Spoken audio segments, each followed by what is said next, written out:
Welcome to episode 13 of Truth Seekers. I am your host, Bryan Radzin.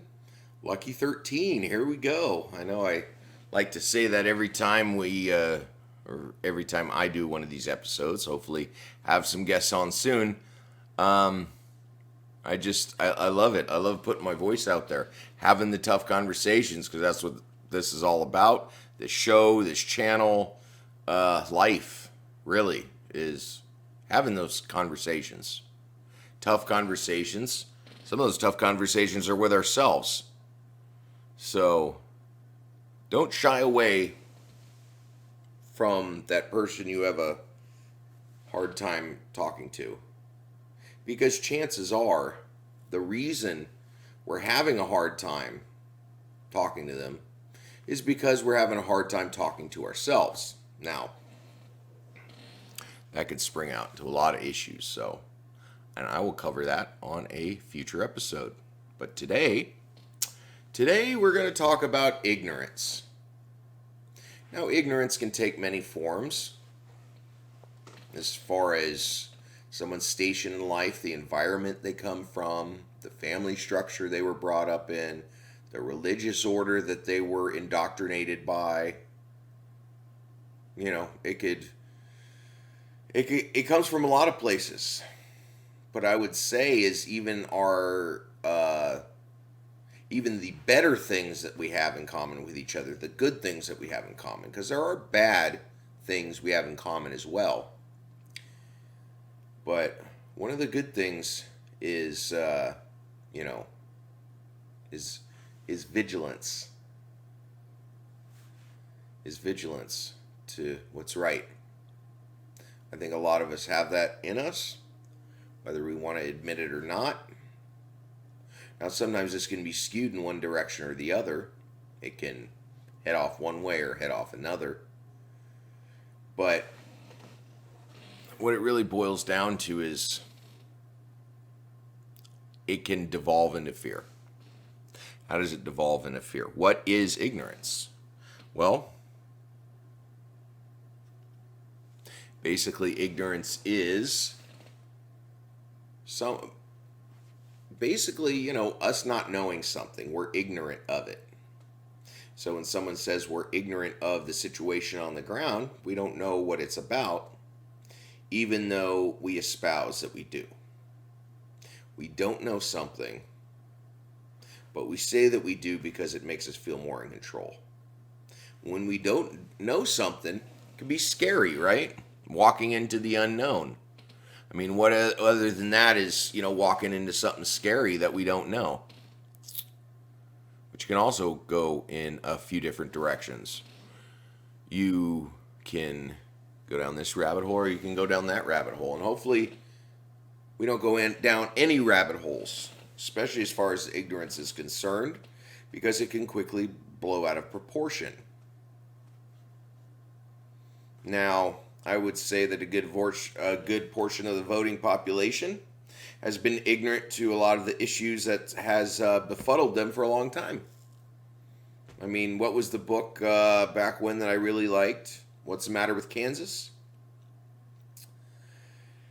Basically, the author asking, how can these working class, seemingly salt of the earth people constantly and completely keep voting against their interests? Sounds ignorant. Well, it's true that they are voting against their interests, but if that's where we stop, then we're the ignorant ones, because we don't know. It's all ignorance means is we don't know something. I mean, yes, I could be taking a math test in 5th grade, and the teacher could say, you're ignorant of studying, or you're ignorant of the test. You didn't think you needed to study. Well, we do need to study. A lot of things in life. Let's take where we're at now. Got an election coming up, right? Okay. So we got an election between ever-widening divisions and ever-widening, partisanship. Ran by a man who, beyond all the, con artist, bankrupt, mob tied self, Deutsche Bank, whatever. He's selling selling his brand, which he always has, to the ignorant. To the ignorant who think that everyone in this country can be a millionaire. Everybody can be rich. Now, that's not to say that any one of us out there can't have an idea that we can then run with. We can. That's one of the great things about living in I was going to say democracy. I was going to say a capitalist society. But really, we're not any of those. We're an amalgamation of something that we can't fully explain yet. There is no label for it. And why should we want to put a label on it? Think about when you have a spiritual experience. Okay, there's all these things coming in, whether it be through prayer, group prayer, sweat lodge, could be just you visualizing something while you're by yourself at the forest or the beach. This is a time when we get a glimpse of something. A glimpse of something that we can feel within us, but we don't really know what it is. We don't know what the answer is. So what do? We either ignore it, or we try to explain it in such a way that not only can we understand, but then when we go around and share it with others, they can then understand it and continue sharing it to others. And so on and so forth. Now, hopefully this is a good experience. The love that we felt, we try to put into words this spiritual, velvety, blankety covering that just makes us feel all cozy and hugs our soul and talks to us on such a deep level that how do you put words to that? But you try because it's the only way you can explain it or describe it. So we do that. We go through that. Go through the experience. Hopefully it's a good one. Then we come out, analyze it, try to explain it to ourselves, and then, like I said, try to explain it to others. Now, this is our experience. It's our personal opinion.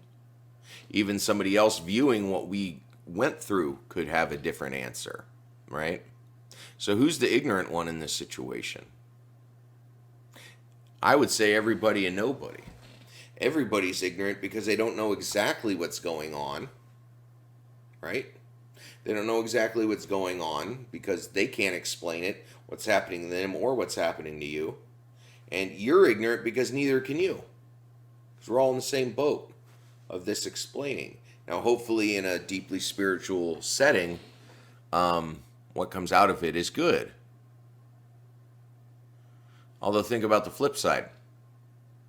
Think about when one person has one experience with, say, a person of another race that's not so positive, and they've already been raised in such a way to believe that that other person is the problem, that they're always the ones that are committing the crimes, and they're always the ones that are, murdering and raping our children, or whatever they say.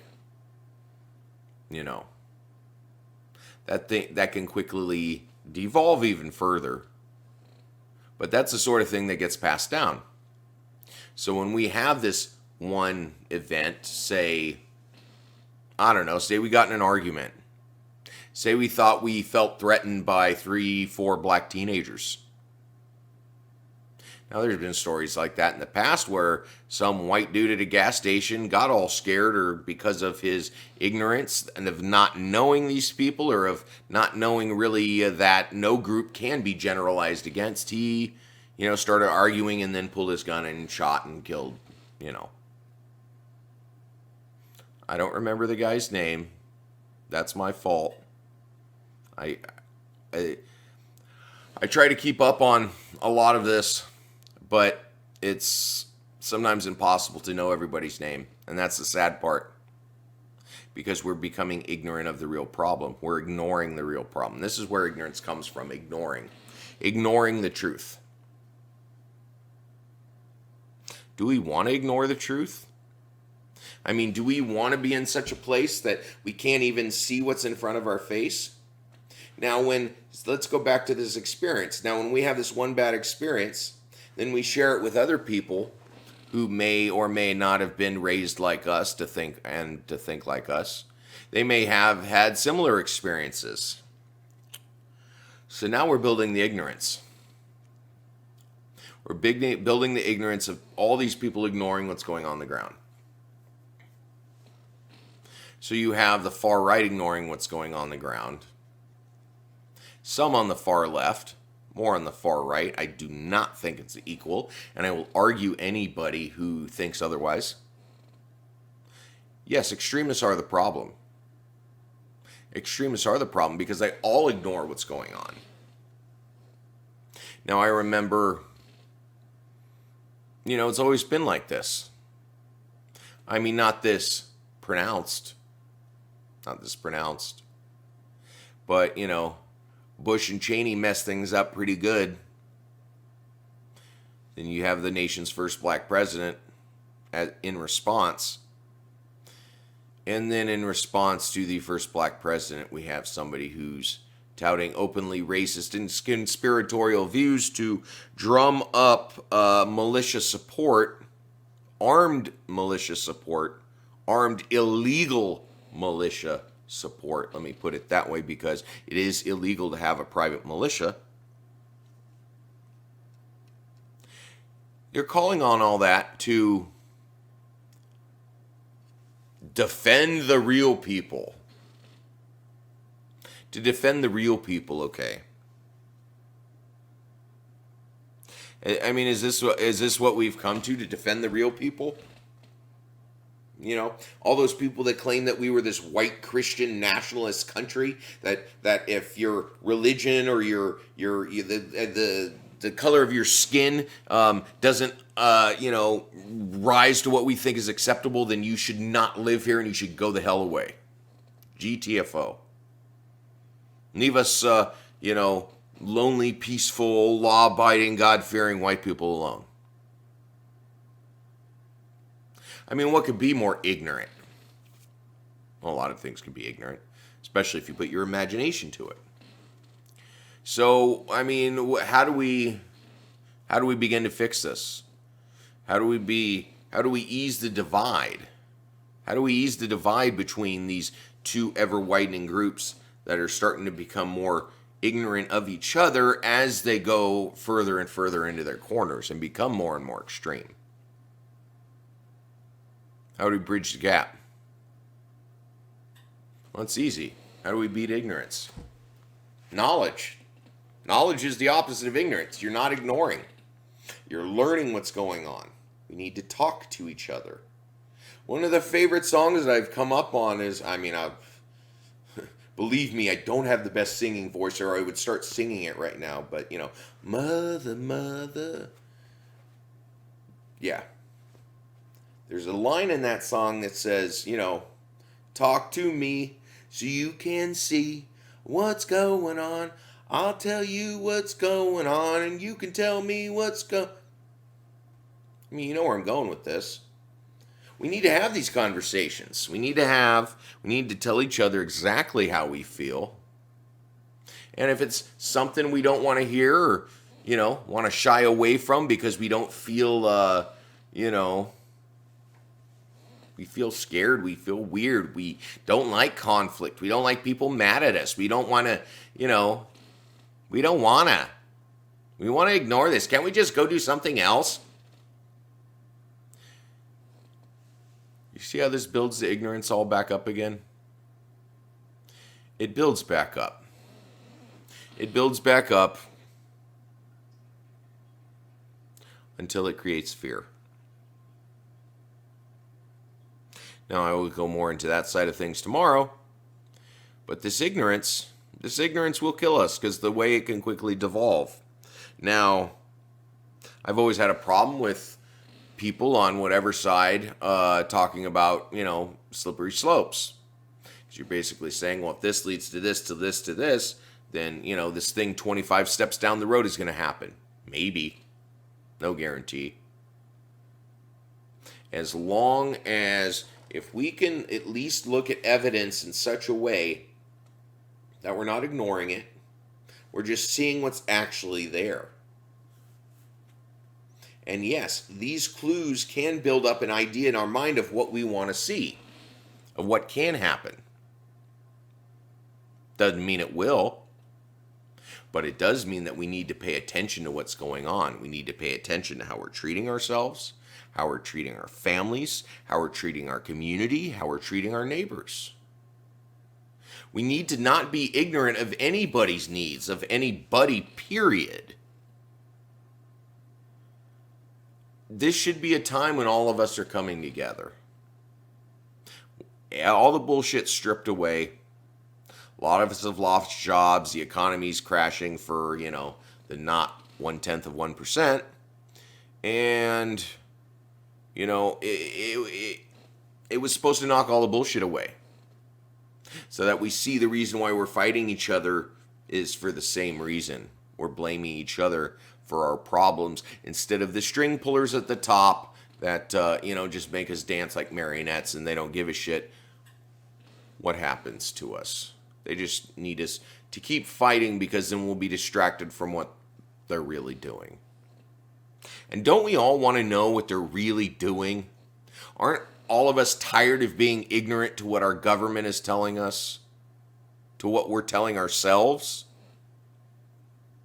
I mean, think about what we're telling ourselves. The messages that we plant in our brains.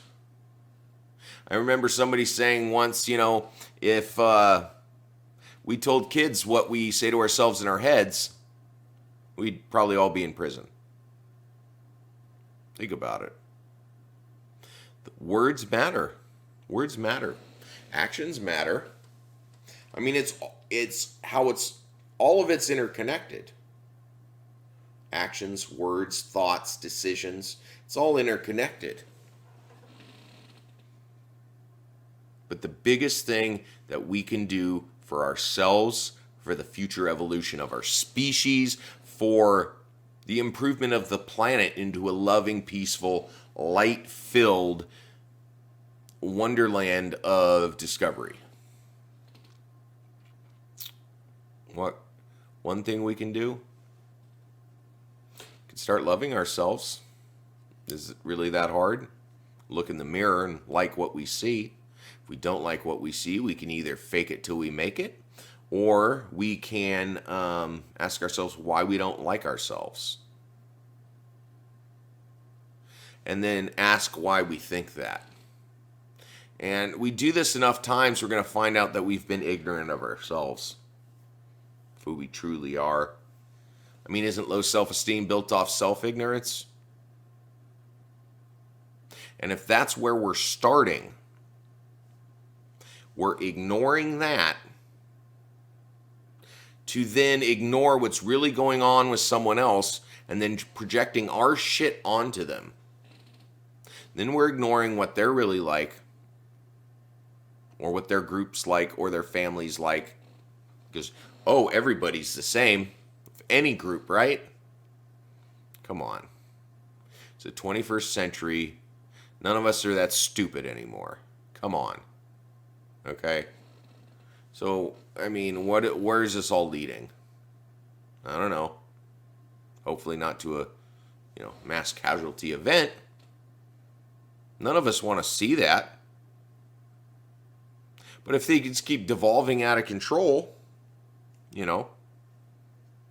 like I said, I hate slippery slopes. And sometimes in my own head, I can't help but describe them. I don't know what else to say. It sucks. But I have faith.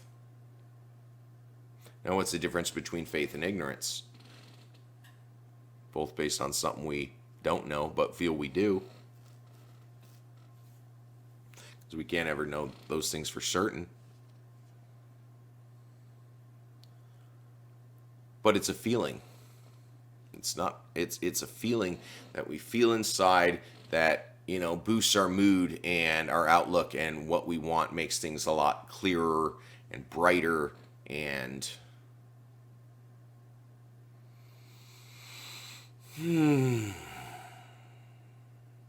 it allows us to breathe. Let's kind of stop letting, making people not breathe anymore. Let's get off their necks. Not just talking about police with black Americans or any dark-skinned person in any other country that goes through the same shit as we do. It's time we stop ignoring all those problems that we say we've gotten handled, yet we can't stop talking about how it's a problem. These are what we need to fix. We start with the self, stop ignoring what's in our head, start dealing with it, and it won't evolve. We will evolve to be even better people, but it won't evolve to the next step, which is not pretty. However, the less we ignore, the more we see. And don't all of us want to see? Stop blinding ourselves. Let's love each other by loving ourselves so we can love everyone. Isn't that the goal? Isn't that always the human goal? Well, I love you all, and we'll talk soon. Remember to like and share this video and hit the subscribe button. Links for all my social media, my website, and where to buy my books are in the description below. Love and gratitude will find a way. We just have to keep the conversations going. See you all soon.